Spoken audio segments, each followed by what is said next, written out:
911, what's your emergency? 911, what's your emergency? Be advised, Car 4 has control of the pursuit. Proceed with caution.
Hey, everybody. How are you? Welcome, welcome. It's so good to see all of you. Hey, Tech Death. How are you, my dear? Hey, Justice Angel. Hey, Josh the Posh. How are you? Good to see you. Hi, Lisa.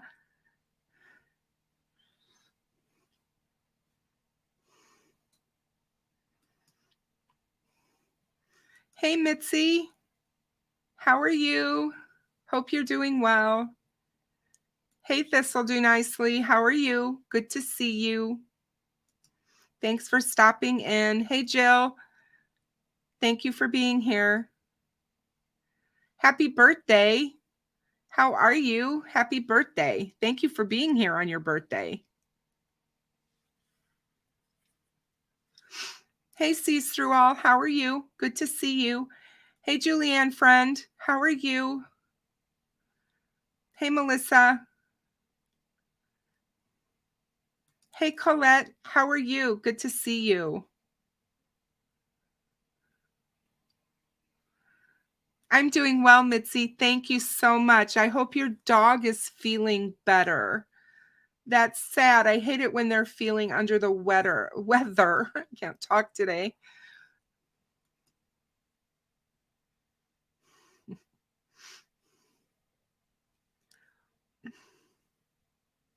Hey, Stephanie. Hey, Danger Dave. How are you? Good to see you.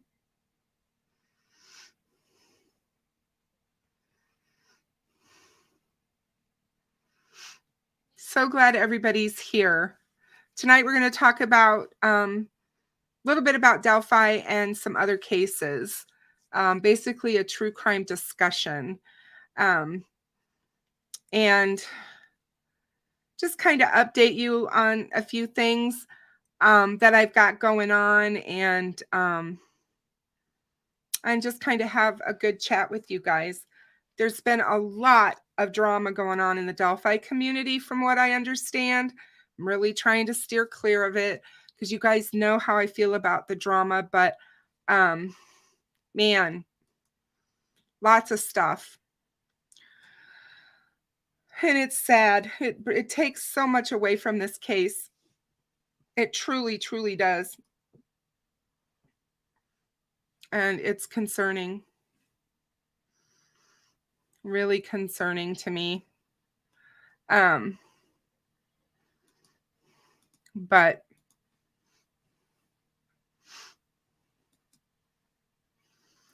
so, I did want to say I got a notification from YouTube that I have surpassed 100,000 watch hours. I am happy about that. That means that people are watching me. And so I was just happy about that. I thought that was pretty amazing.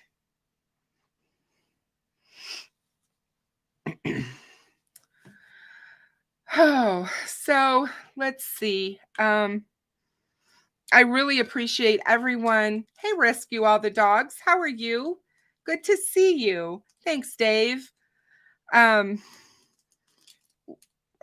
on one second. Somebody is texting me. Okay, I'm going to turn that off. So anyway, wow, where to begin? There's just so much. Yeah, I was pretty happy that I got that notification from them. Obviously, they're pretty good at keeping everybody up to date on their channel and what their channel's doing, but they set up like milestones kind of things. And I was like, wow, that's a milestone. So I was kind of blown away by it a little bit, but I think I'm up to 8,450 subscribers, I think, about right now. Maybe a little bit more than that. I can't remember exactly. Yeah, 8,458 subscribers. So thank you so much, you guys, for everyone who takes the time out of their busy schedule to watch me and listen to what I have to say on these cases. I greatly appreciate all of you. And I just thank you for that. It's very kind. And so let's get down to it. One of the things, hey, Bossy, how are you? One of the things that I wanted to talk about with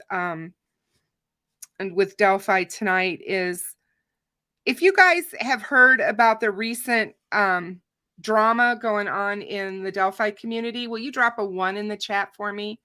I just want to know how many people in here know what's going on and who doesn't.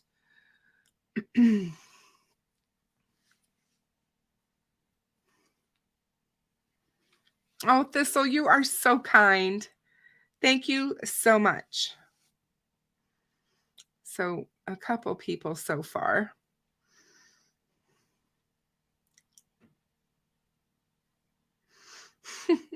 Dave, you're funny.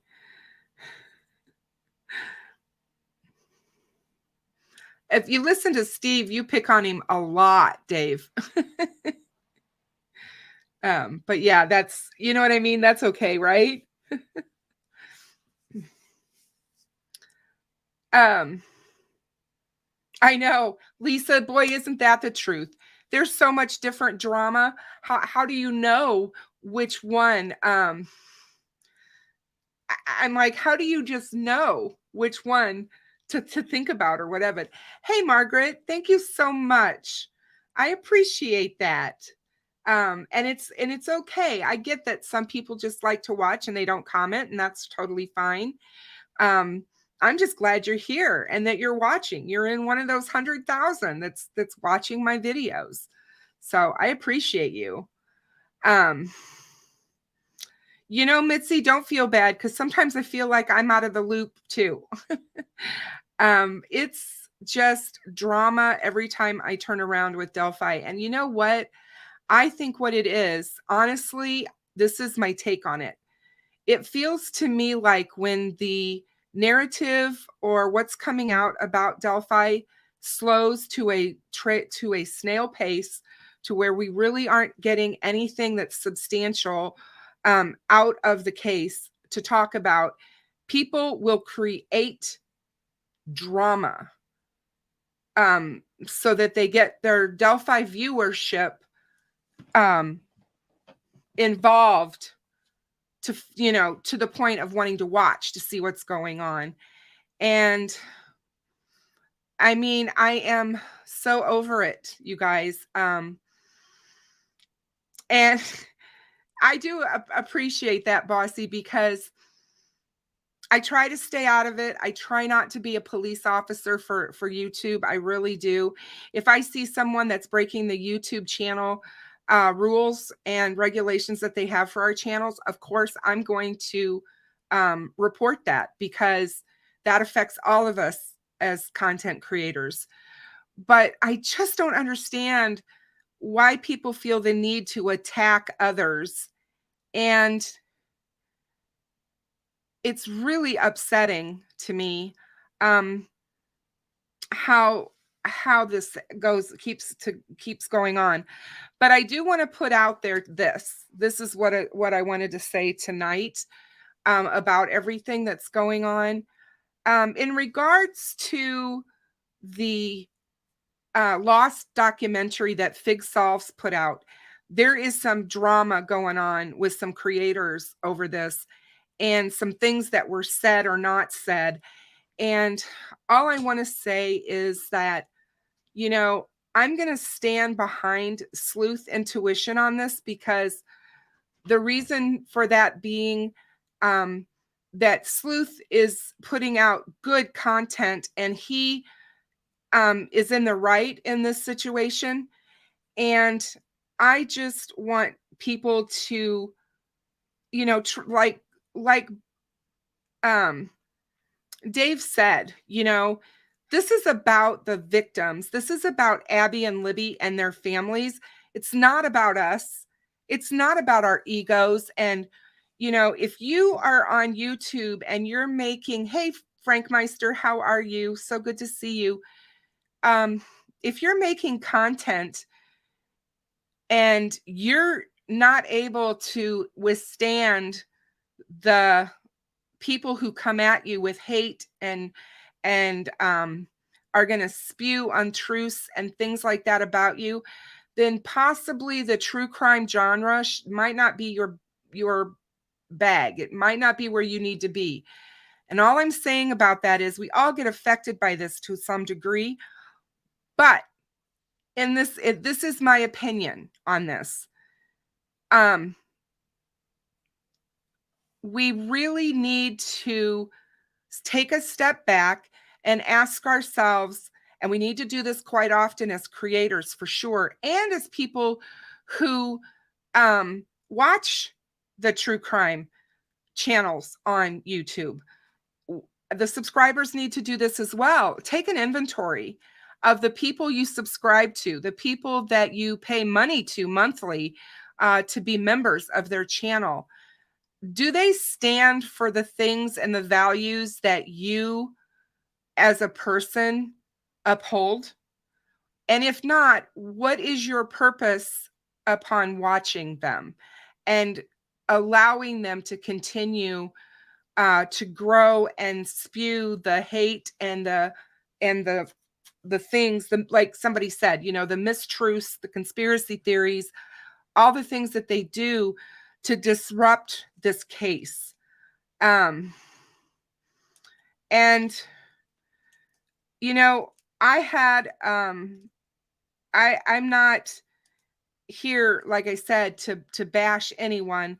I'm not saying anyone here is perfect. um, I just think it's really important that we do take a look at that. I've made mistakes over the year and a half that I've been doing my channel. And I'm the first one to admit it. I got involved in on a creator's channel before I even created my channel that ended up causing me horrific emotional distress. I went through a whole bunch of crap with that creator, and I ended up, getting through it. And I continued to put out my content, continued to do my creating, continued to talk about Delphi, and I got through that. And I learned a great deal during that whole fiasco, as I would like to say it. And we've all probably had those sort of interactions on YouTube that we may or may not regret. But I just think that there are a time and a place for this kind of stuff. And I think it goes in cycles. And that's just kind of how I see it. When things get really quiet with the case and we don't have a lot coming out from anywhere to discuss or talk about, this is the kind of stuff that happens. We end up with this drama, and we've got all these things going on and people running around talking about this person or that person or what they said or whatever. And again, we totally lose sight that this case is about Abby and Libby, and it's not about our egos, and it's not about us at all. And it should never be. I cringe to think that the family members watch and see this stuff. And I know they do.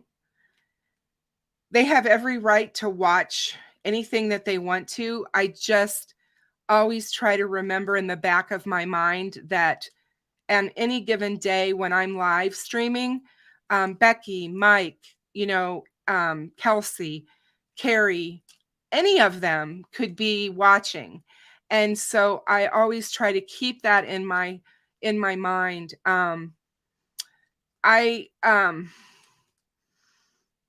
I think that people need to realize that a lot of information, when it is gathered, and we've talked about this in the past about Delphi, Cop Faxx, Perry Freeman talked about this. Hey, Deb, how are you, my dear? So good to see you. Was talked about greatly and said that loose lips sink ships. And, he has a great history as law enforcement. He was a sheriff. He was a police chief. Excuse me, not a sheriff, a police chief. He was an undercover detective, and he has a lot of experience. And one of the things he talked about to all of us is, be careful with the information that comes to you, however it may come, because until it's vetted, you don't know if it's true. If it turns out that it's true, it may not be something that needs to be shared globally. And you have to take an inventory on your morals. And if you are in this for the right reasons, for justice, for the cases that you're covering, because it's so important that all of us not do anything to rock the boat and upset the cart of this case that is on its way to trial. So I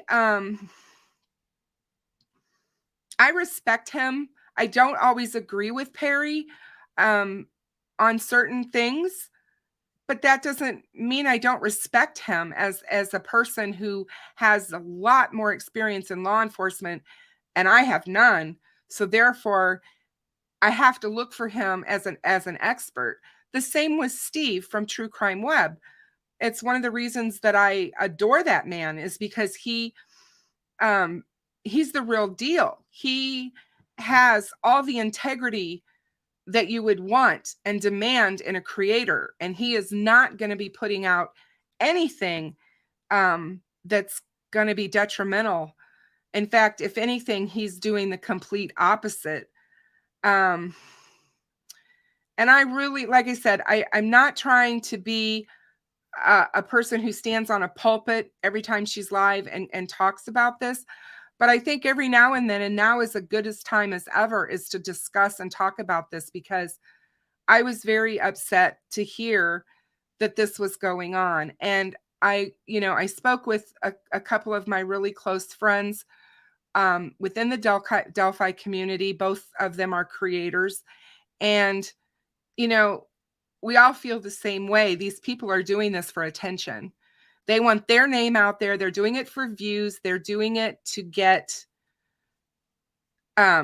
traction with their channel. And we just have to, stand up at some point and say enough is enough. We're not going to proliferate this kind of stuff. And that's just how I'm at. That's where I feel. So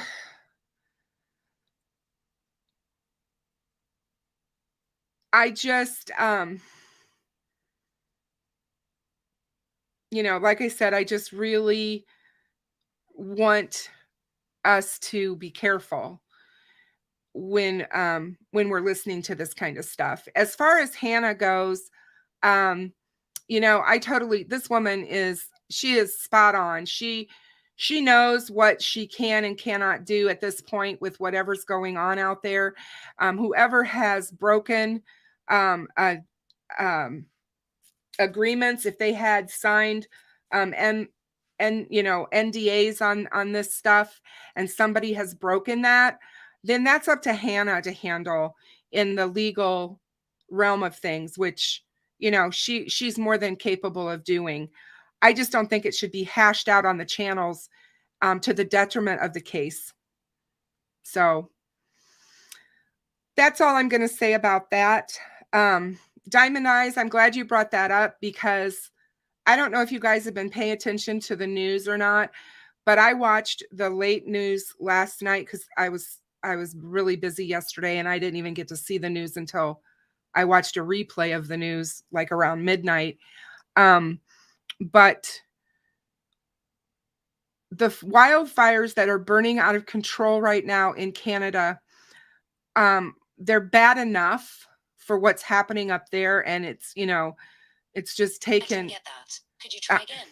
It's taking all of the beauty away from the forests up there. But at the same time, what it is doing to the air in our country is crazy. New York City had the worst breathable air yesterday.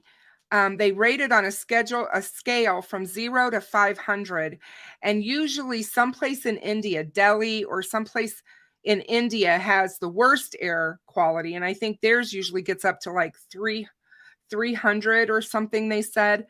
Well, New York City's last night was 458 or 498. I mean, it was bad. They were telling people not to go outside. Whether you have any kind of health issues or not, you should not be breathing the toxic air that's in New York City.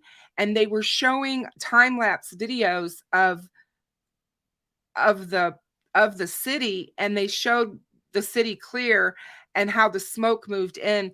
And by the time that they took this, it was almost completely dark. It was like an orange color. It was horrible. It was just horrible. I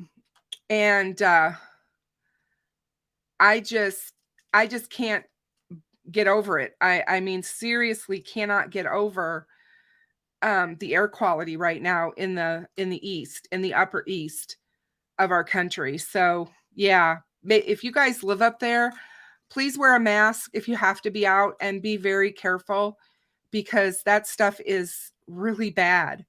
I can imagine what it's like in Ontario. I have friends who live in Toronto, and So, I've driven up there numerous times, and I can't even imagine what it must be like in Toronto. And yeah, I imagine it's pretty bad. Fires are not fun, and when they get close to homes and civilization where people live, they move so fast, and they can change direction in just a split instant that they are very frightening. So I just worry about people. I worry about those people.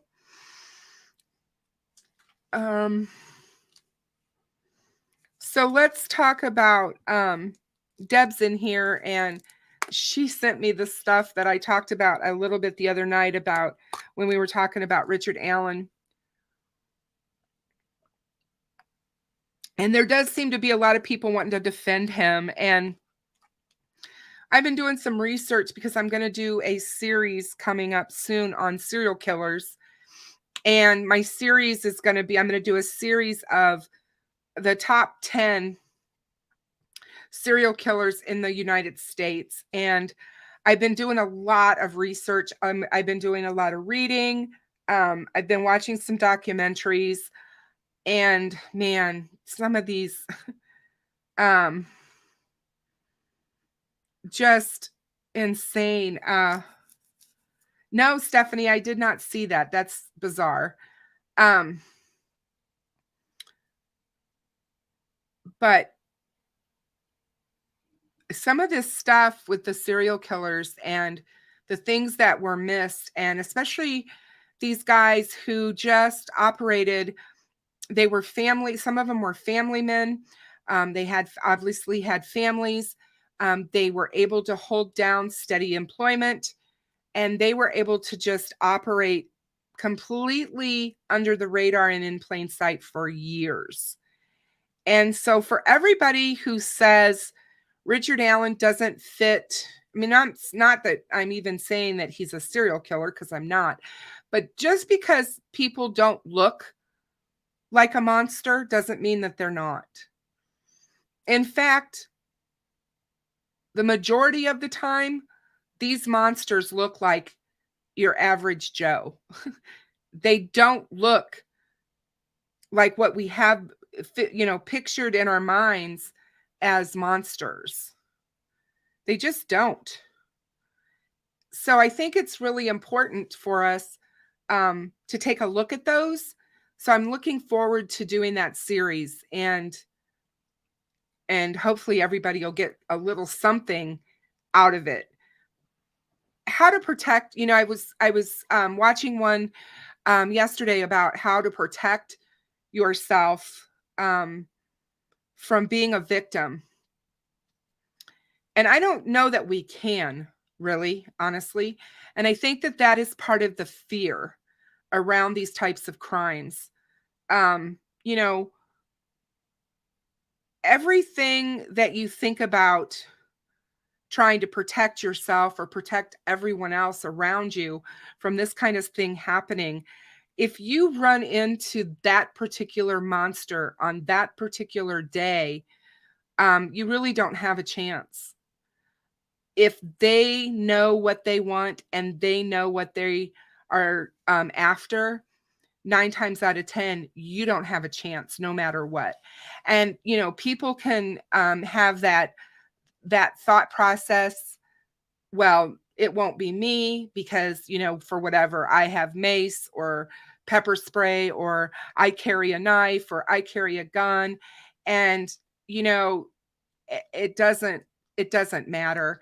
Most of the time, what I was reading about Gary Ridgway, and I think you guys probably all know who Gary Ridgway is, but he was the Green River Killer, the serial killer. And from what they claim of him, the most prolific serial killer in the United States, confirmed kills. There have been others that have had that have professed to have killed more, but they've never been able to prove that. So these are the ones they were able to prove. And 49 women died at the hands of this man.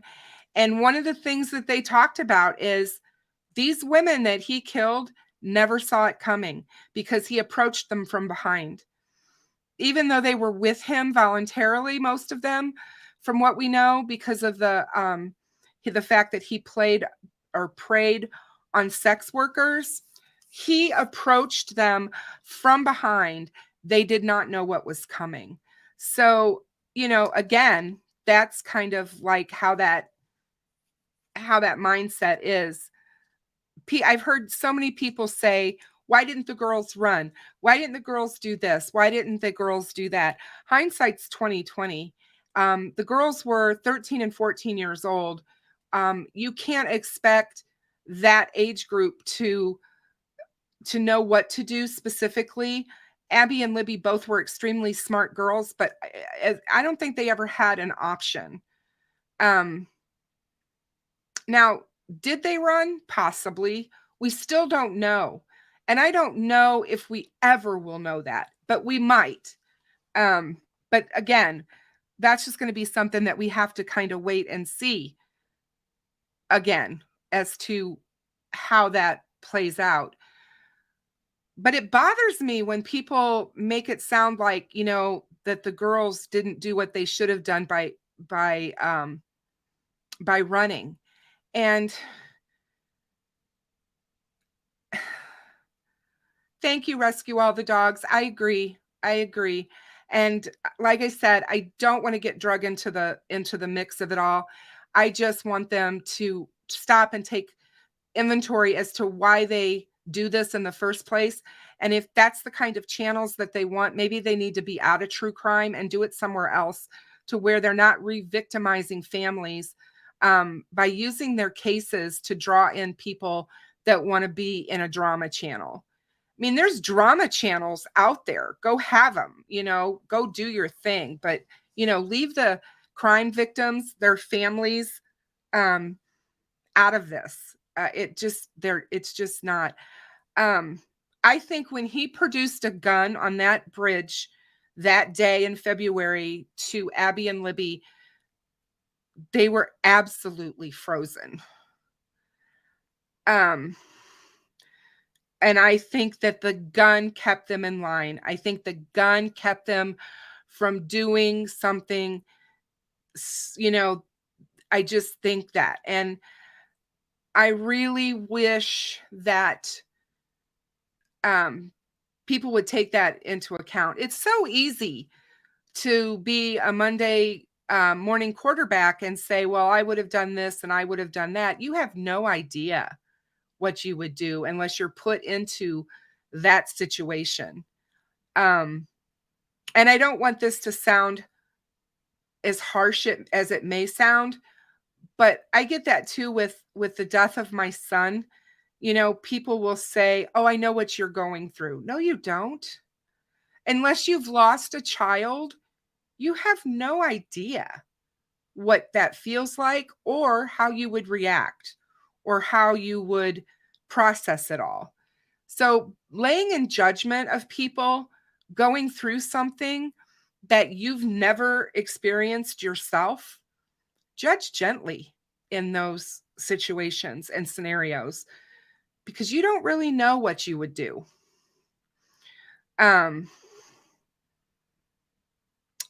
It's really sad.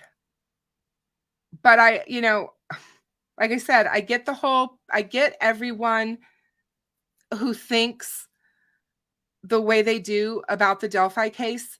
There has been so many POIs and so many people talked about that this could be this or could be that. But we have to focus on law enforcement and what law enforcement knows. Because no matter what and who's talking to you out there and who's creating content, they don't know more than law enforcement knows. That's the bottom line. Law enforcement knows everything about this case. We don't know even a quarter of what's going on. Hey, Justice Angel, go have a happy birthday. And thank you so much for being here. So, KS, thank you so much. So, yeah, you gotta, I always say take everything with a grain of salt, but, you just have to, we just need to do better. I don't know how to say it. It's,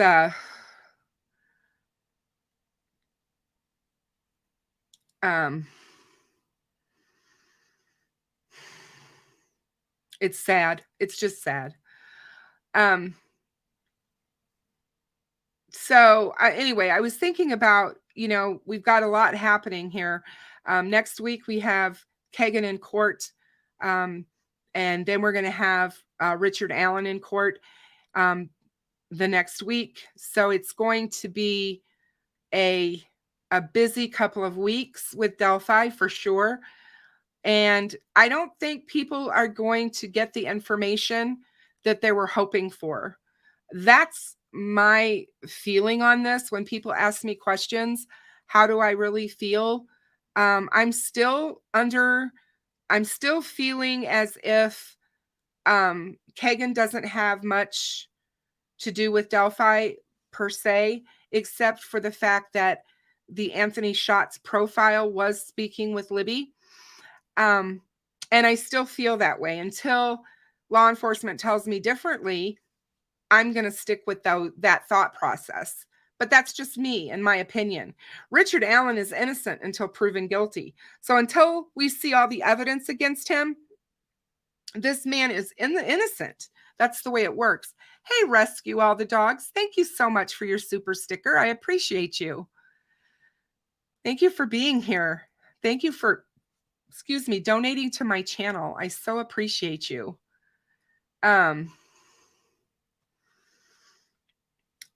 Yeah, Stephanie, you have to go with what you know as fact. And people are constantly trying to change facts in this case. It's out there. It was happening on Reddit. It was, it's happening on Facebook. It happens everywhere. And I will never understand it. I've learned so much about the true crime genre by doing a YouTube channel and having a subreddit. I never in my wildest dreams thought that all this stuff was going on the internet. But I think KS, it's supposed to. In all honesty, I really believe it's supposed to confuse us. And I often wonder how much time people have on their hands to do some of the stuff that they do regarding these cases and how they talk about stuff, because it's just mind-boggling to me. I do a lot of research for my shows. I do a lot of research on cases, on topics. If I'm going to talk to you guys about a certain topic, whether it be something legal or something psychological or medical, I always do my research before I talk to you. And a lot of times I will read you straight from the studies or straight from the FBI's manuals to get this information to you, because I want to give you the best possible information for you to make informed decisions about how you feel about a case in general. But there's just so much we don't know yet about Delphi. And what we do know is that they felt very strongly that they had the right guy to arrest, and they did. And they made that arrest, and they made that arrest fairly quickly. So I don't honestly believe in my heart that they would have ever arrested someone they didn't feel that they could prosecute. I don't think Nick McClellan would have allowed it. I don't think he would have said, okay, let's throw this at the wall and see if it sticks. Not with the lives of these two young victims and their families on the line. I just don't see that happening. I know people don't like him, and I know people have their own opinions of people. Hi, TTM fangirl. Good to see you. I know that there are people that have their own opinions of Tobe, Doug Carter, and all of that in this whole scheme of things. But that doesn't really matter. What we think about these people truly doesn't matter. What matters is, are they doing a good job? Are they doing their job? Are they following the protocol for the case? Do we think, hey, Michelle, good to see you. You know, that's where the bottom line is. Those are the questions that we should be asking. Is, you know, it's not a personal thing, and it should never be personal. Just because you don't personally care or like someone, whether it be a, you know, chief of police or a sheriff or a detective or whomever, doesn't mean they're not doing their job. And I think they've made mistakes, for sure. They're human beings. I can't possibly stand here or sit here and say that, you know, law enforcement in this case has not made a mistake. Of course they have. But I will also tell you that I feel they must have a pretty strong case. When I heard the PCA come out, and I read it, and I've read it so many times since then, backwards, forwards, when you've got Rick Allen putting himself and placing himself on the bridge in the same clothes with the girls, and at the same time that they are abducted, the guy's going to have a lot to explain. A lot to explain.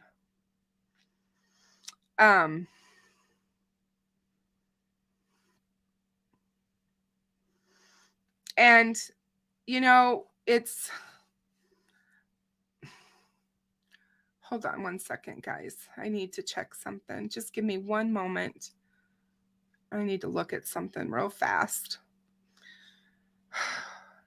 Just when you think everything is going according to plan, I just need to look at something.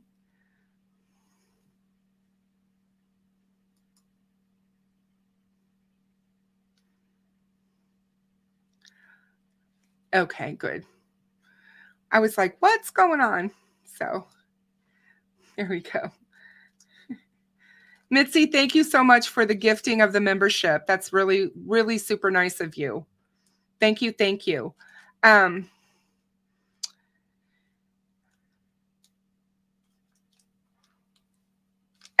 so, you know, there's, like I said, there's going to be all kinds of rumors. The more rumors that can get put out there, the better for the defense. So I'm sure that in a lot of ways, the defense could be very well be behind some of these rumors, you know, putting them out there, whatever, because they just need to plant that idea in one juror's mind and convince that one juror that this is exactly what happened. And in doing so, by doing that to that one juror, is when you get your hung jury. Because we've talked about this before. That's the thing that frightens me the most about the Delphi case, or any case for that matter. My best friend's husband, I told you before, is a judge, and he has told me for years that, you know, jury trials are tough because you never know what the jury's going to do. The jury can hear the exact same evidence and information that everyone else hears, including the court, including the public, and they can find a different determination than the collective people watching feel. So when you only have to convince one, that's not very many. And if that one person has a strong will to withhold or to hold out, then, you know, you're cooked, you're done, and the case is hung. And do you have the money? Do you go back and try again? Because all of that costs money. And when you have a case as big as Delphi, it's costing the Carroll County a ton of money to do this case. A ton. Because not only do they have to pay for the prosecution and all of their witnesses and evidence, but they're having to pay for the defense. So they're having to pay for all of it. Good night, Dave. You have a great time listening and driving in the Ferrari. Be safe out there. So yeah, you know, it's real easy to point fingers and say that this person is lying or this person is lying. This is a huge case, and the eyes of the world is upon it. Trust me, law enforcement knows this. Doug Carter knows this. And everybody involved knows that they're being watched. They're being watched closely by, you know, all the media and all the people. And every time anything moves or happens, trust me, it's being looked at, it's being analyzed, and it's being talked about over and over, almost to ad nauseum on the internet. So do I want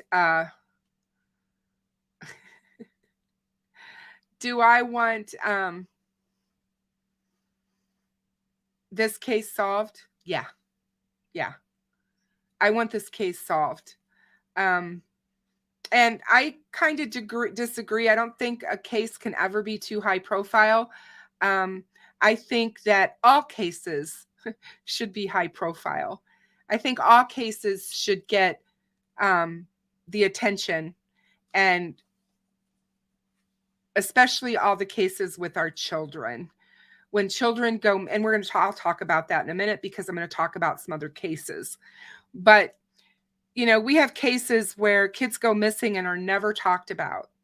We have cases right now in the news that are being adjudicated where the kids were actually missing for a year, 2 years, 3 years before they were reported missing.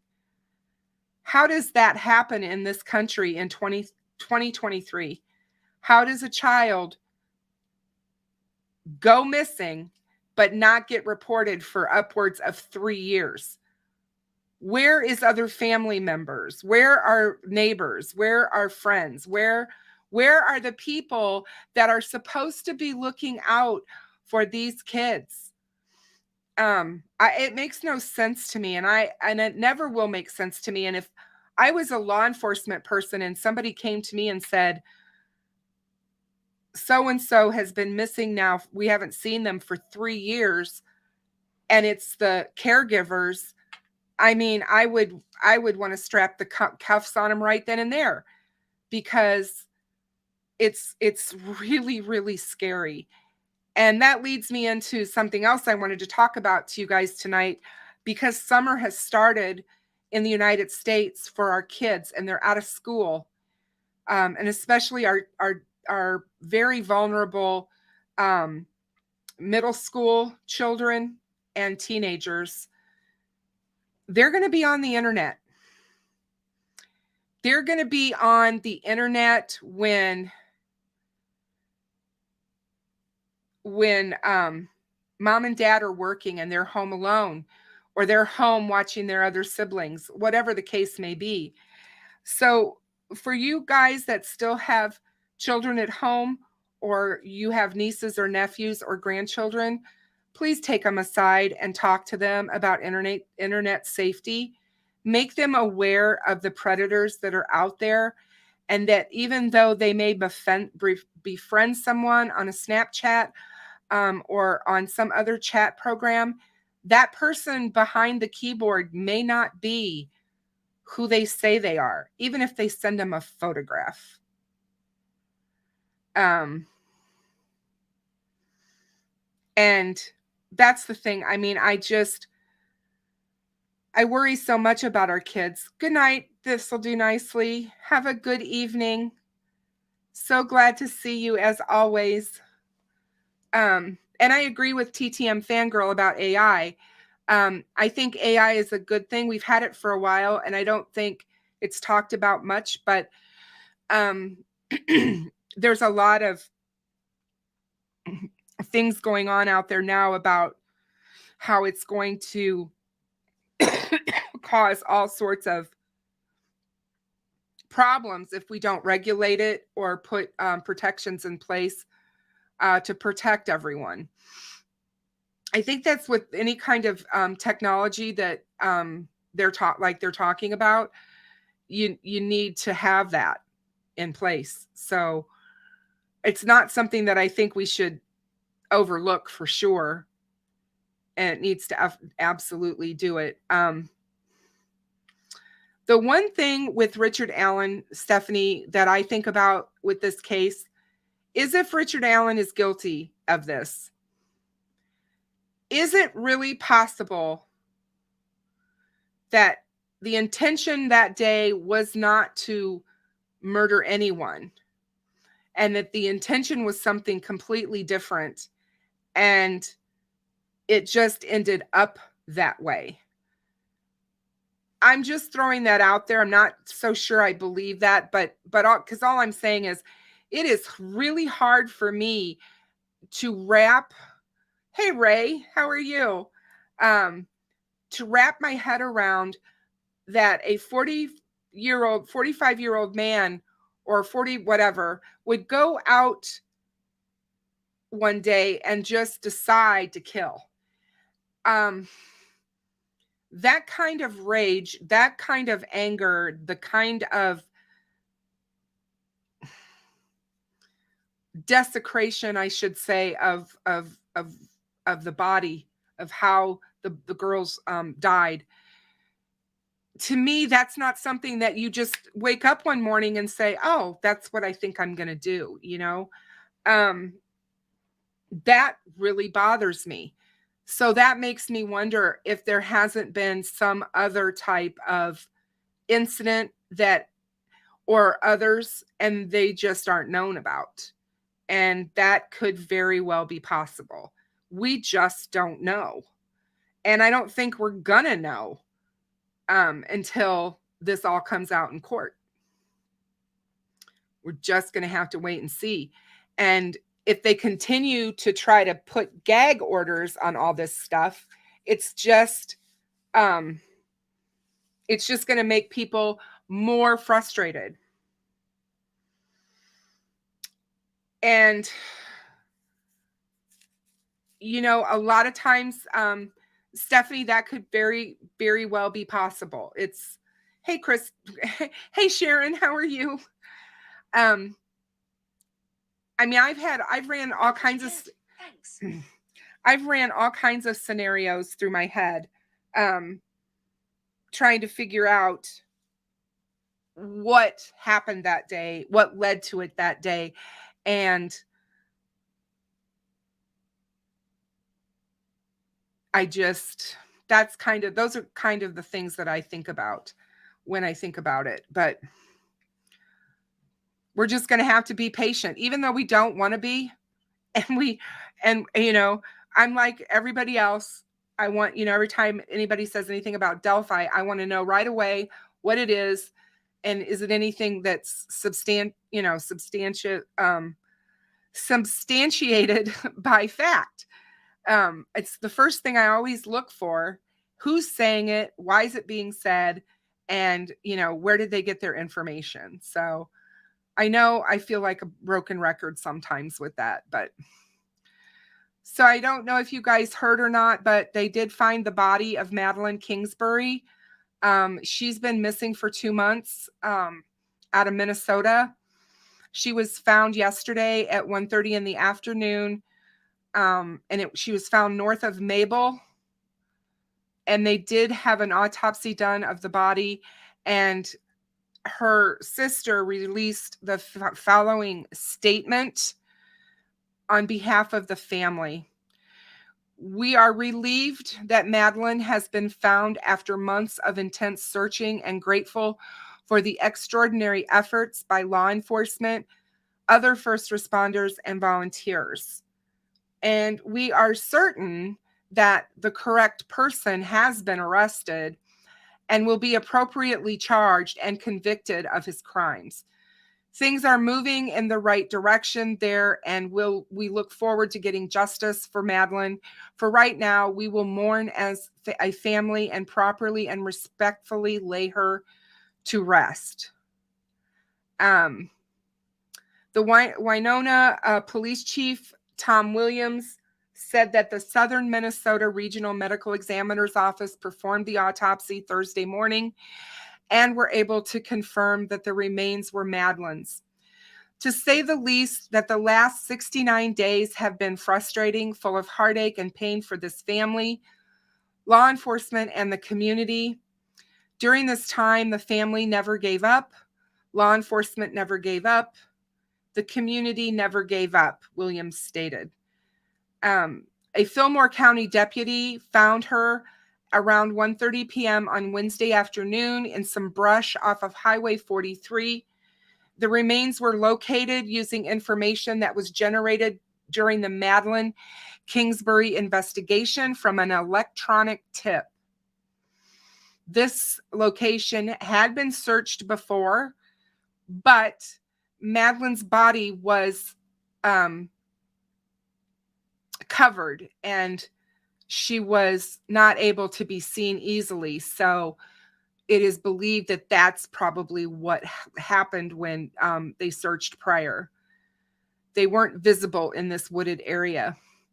After locating the remains, law enforcement personnel arrested Kingsbury's former partner and the father of her children, Adam Fravel, around 5:20 p.m. last night on a probable cause affidavit in connection to Kingsbury's disappearance.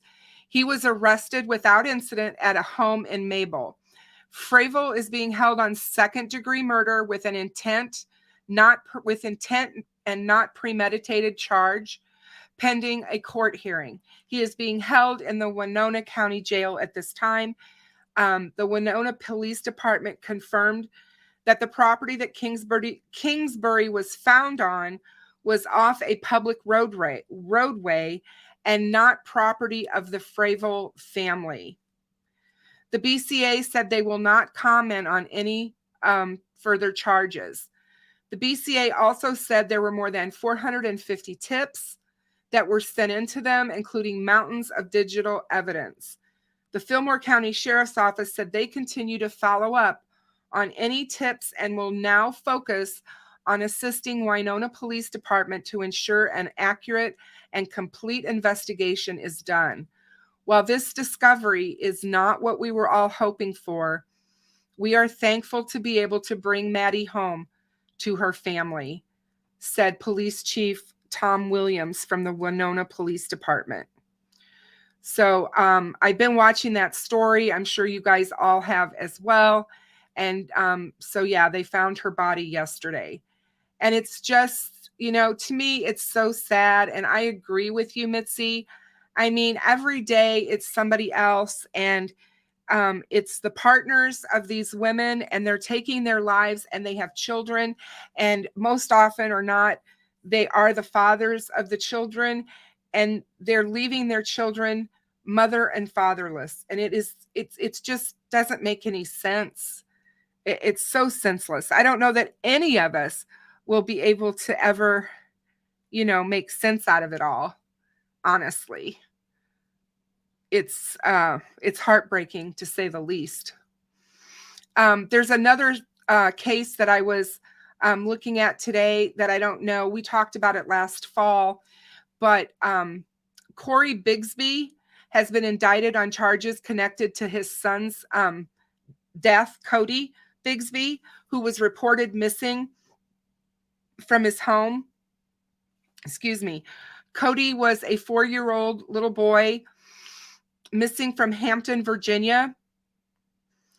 And he's been missing nearly a year and a half after he was reported missing, the charges. So he first reported Cody, his dad, first reported Cody missing to the Hampton Police Division on January 31st, 2022. Winona is in Minnesota.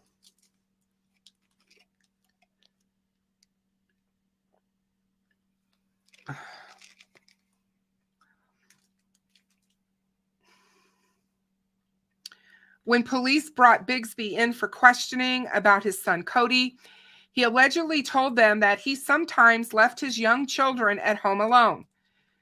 That led to child neglect charges. Bigsby is facing 30 child neglect charges that aren't connected to Cody's disappearance. He is scheduled to appear before a judge for a mental health evaluation next week. Bigsby has been behind bars since February 3rd of 2022, and his bond has been denied 6 times as he awaits trial. Since Cody's disappearance, search teams and the public have banded together at different times to search for the little boy, but he has yet to be found.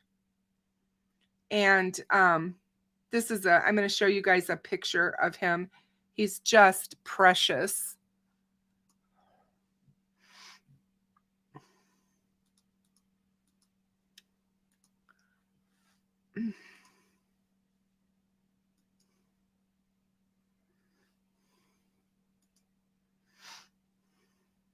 Here's a picture of him. Such a cute, cute little boy. I don't know if I can make it bigger, maybe. And that's a picture of his dad right here. So,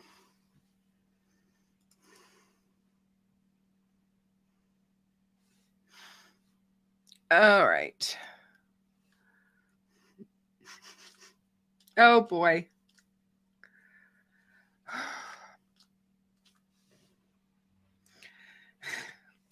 Yeah, TTM fangirl, I agree with you. Uh-oh, Ray, are you in the doghouse? Sounds like you're in the doghouse. Deb's putting you back in the basement. You better be careful. She'll be getting out the hose next. That'll be the next thing that happens.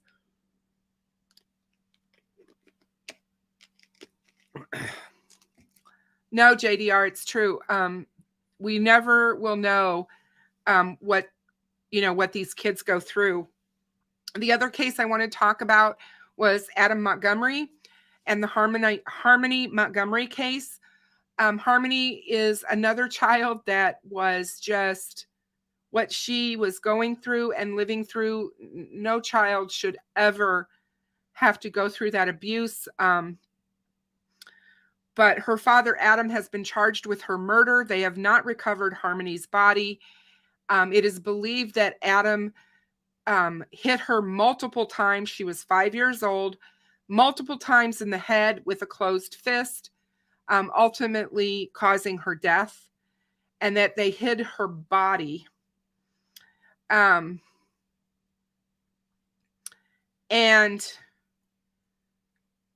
so they just had Adam on trial and found him guilty on weapons charges, which was separate from the Harmony murder trial.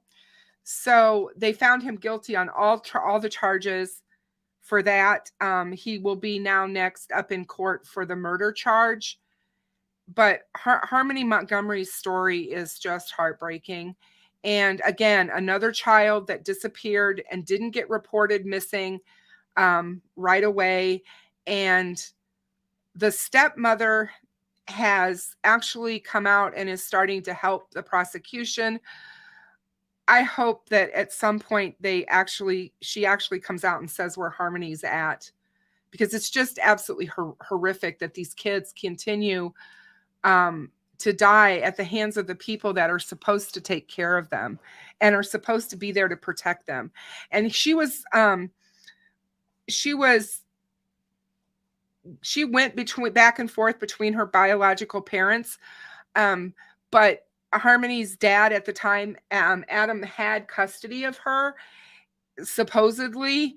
And he said that he took her back, I believe, to Connecticut, to her mother, and that he doesn't have anything to do with her disappearance or where she may be.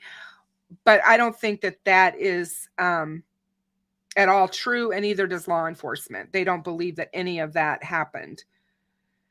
That that's just another one of his lies. So, yeah. Again, we just keep talking about these cases with these children, and it's really hard to fathom. I mean, every day it's a new one or another one, and it really gets a lot. I was talking about Adam Montgomery with the True Crime Maria earlier, and to watch him in this trial as he's sitting there in court, and they have him dressed in a really nice dress shirt and all of this, and he's got one of those little teardrops right here below his eye on his cheek that supposedly represents the fact that he's a gang member murderer, is what those little teardrops are for. And it just makes you sick. They got him sitting in court pretending that he's some, upstanding guy. It'll be really interesting to see how Richard Allen comes to court, how Kagan Klein comes to court to be sentenced, because, that's part of the defense too. They have to put these defendants in front of the court and in front of the jury and try to make them look not like monsters, make them look like the average Joe, and that, they are upstanding, law-abiding citizens when they're defending them. So be prepared for that. It will be really interesting to see what happens. But yeah, I don't know. I heard that the judge has ruled and said there will be no cameras in the courtroom for Kagan's sentencing. Deb, thank you so much for sharing all that information with me. It was so helpful. And yeah, that does not surprise me. I really believe that I will be really, really surprised if there were cameras in the courtroom for the Richard Allen case. I just don't see it happening. I think because they feel as big as the case is, that it would become a media circus. That's just my feeling. I could be completely wrong. I mean, I know that Francis Gull is one of the test courtrooms for having cameras in the court in Indiana. She was one of the test courtrooms. So I could be completely wrong on that, but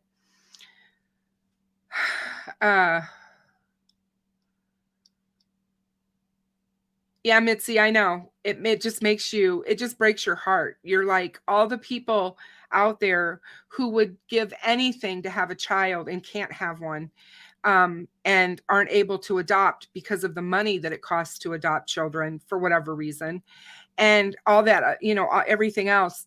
It's just horrible. It truly is.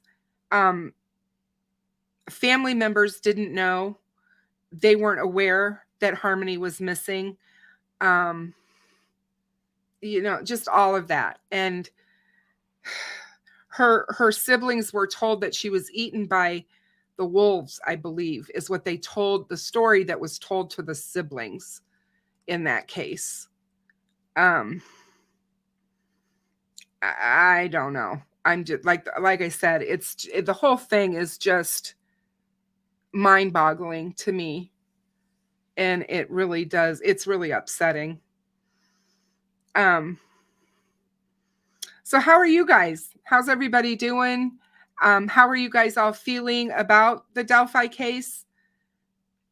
How many of you feel that law enforcement's on the right track and are feeling confident in seeing the case go to trial? How many of you are feeling that way? If you feel confident that law enforcement has the case in hand and you're glad to see Richard Allen being taken to court for this, please place a 1 in the chat. If you feel that the police got it wrong and they don't have the evidence to convict, put a 2 in the chat. Be interesting to see.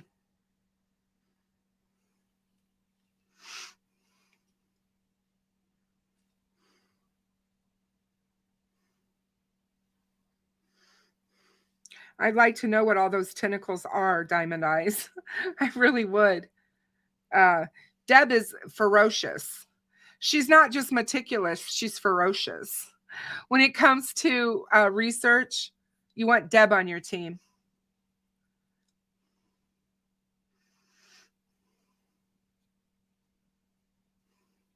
Awesome. Interesting. Michelle, what do you think is more what more do you think they have to uncover? Can you share that with us?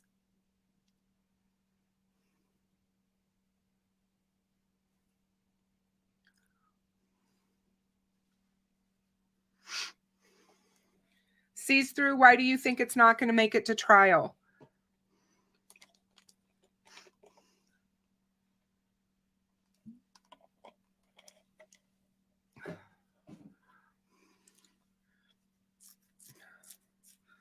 Dave, did you stop at the Waffle House? What are you doing?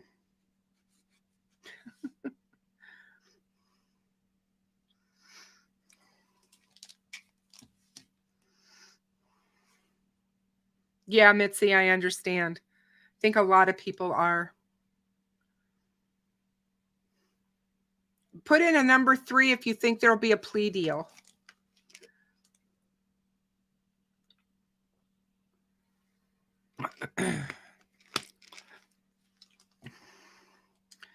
At this point in time, I do not see him pleading.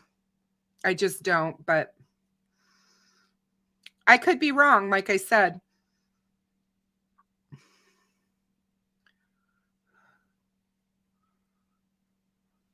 Interesting. Interesting.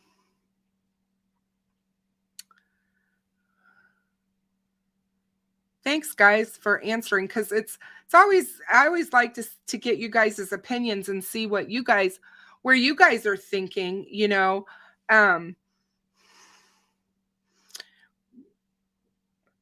don't know. I think it's going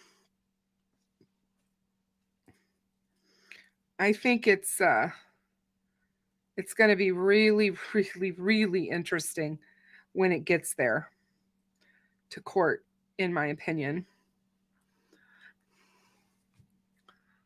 So I have to show you guys something. This is completely off topic, but it's something that I wanted to show you guys. So I got this as a gift. Now, nobody jump out of their chairs and go running for the hills, because you guys, I've told all of you guys before, and those of you that have followed me for a while know that my birthday is on Halloween.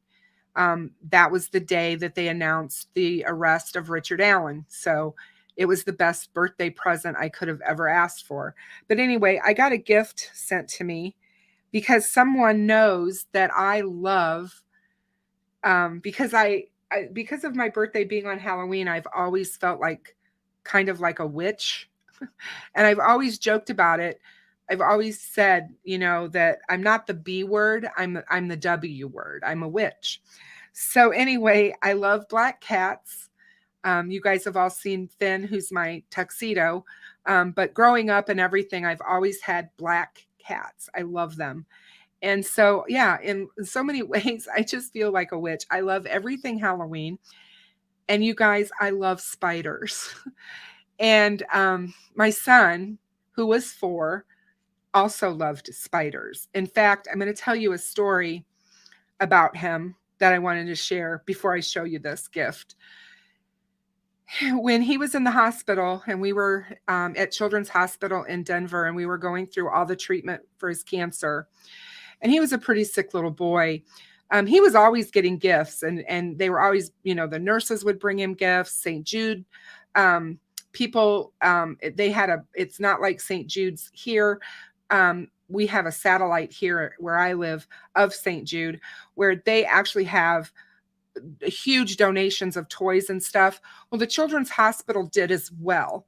And they had this toy room basically. And you could get toys and stuff out of it, and they were brand new, and you could and get gifts. He was gifted a rubber tarantula that was about yay big, and it was on a string, and he loved that. It was black, and he would take this tarantula, this rubber tarantula, and he would put it underneath the sheets on his bed in the hospital. And when his doctors or nurses or whatever would show up at the last minute or whatever, he would present that or pull it out and scare them to death. It was a huge joke.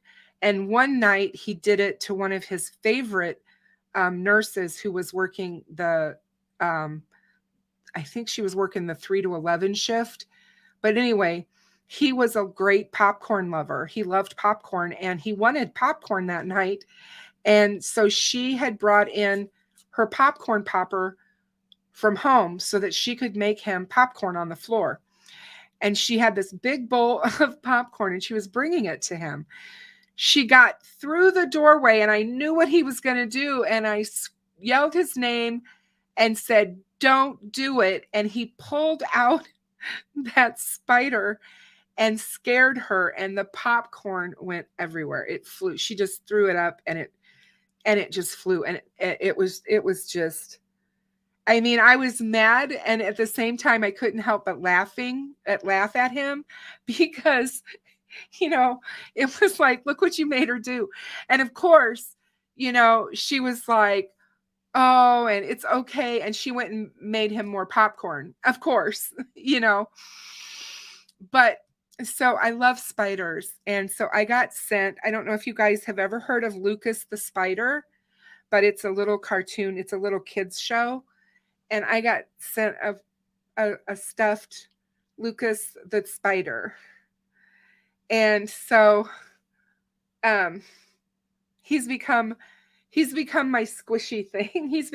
He's become my anxiety squishy thing. Oh God. Yeah. Very much a little prankster. And I absolutely love him. And so, yeah, I just wanted you guys to know. So I'm weird. I will be the first one to admit it. I know there are people out there that are absolutely scared to death of spiders. I am not one of them. I just think he's so cute. Jumping spiders are absolutely adorable. And I actually have some jumping spiders, some real ones. And they are amazing little creatures to keep. And they're so fun. They're just so fun. So anyway, I just wanted to share that with you because it's just something that I have that's like near and dear to me. And the person who sent this to me knows how much I love spiders. So I was like so excited to get it. And they are, like I said, they're amazing little creatures. And even the real jumping spiders have 8 eyes, and they're amazing, seriously. But they are this big. Their eyes, their 2 main eyes are really this big. And they're just great. They're cool. But anyway, Mitzi, I've told Steve that I love spiders. I would never do anything to scare him. So I know that he and I are going to get together this summer when he comes through on his way to Evansdale. But I won't do anything to scare him, because I get that people have their phobias, and I get that people, are afraid of them, and that's all good. I'm just here to say they're not to be feared of. They're not to be feared. And they do absolutely amazing things. The majority of all spiders, they eat the bad bugs. They eat the mosquitoes. They eat flies. They eat cockroaches. They eat the things that, they just eat the things that are bad for us, or bad for, that we would consider the bad bugs. I don't understand flies, and I never will. They carry disease. So to me, it's like, so, but they're just wonderful. And the little jumping spiders are so small, and they're actually one of the spiders that can actually kind of bond with you. They become used to you. They will get up and sit on you and look at you. And it's just, when you're looking at something that is just this big, they're so small, and you're this big creature to them. It's just kind of an amazing.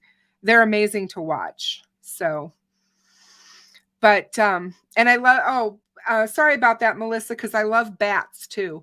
Bats are also very, very misunderstood. And if you, one of my dreams is to go to Carlsbad. I want to see the bats there. And, oh, Mitzi, that's funny. My daughter loves Hocus Pocus, anything Hocus Pocus.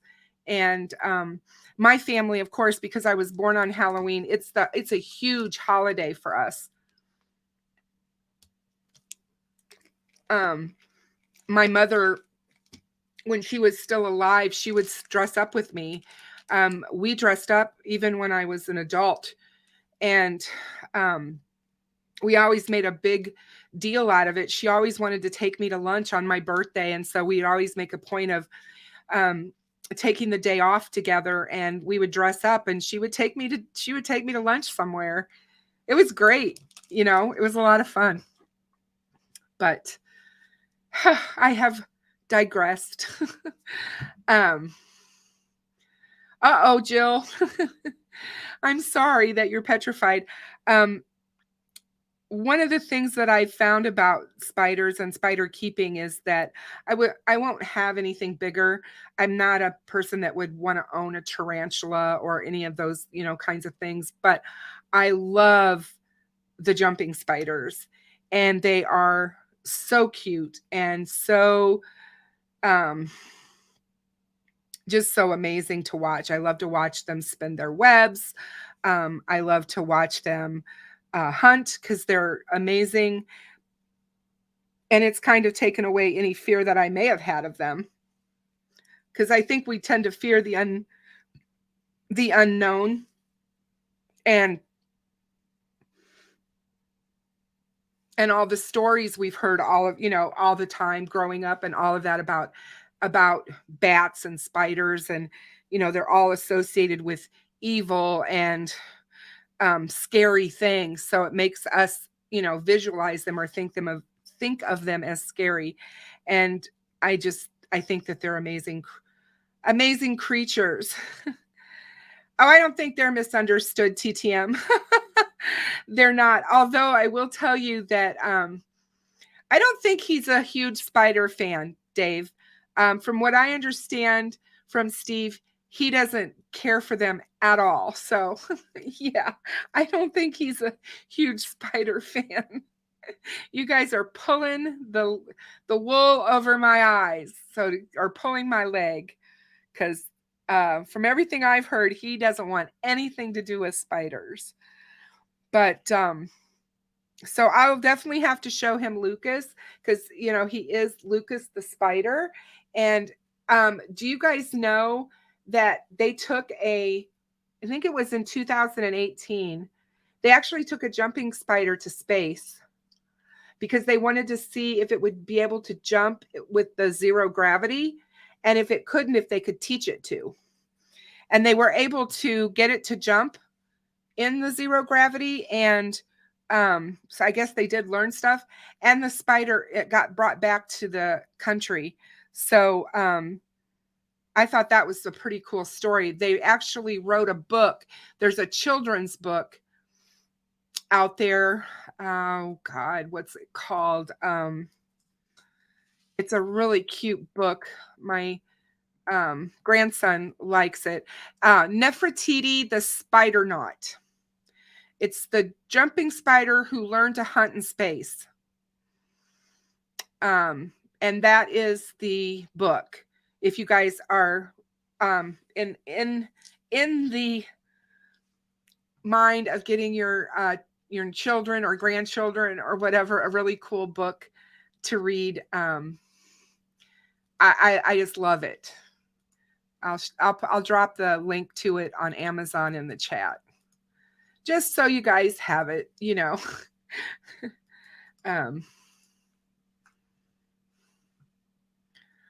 So, but anyway,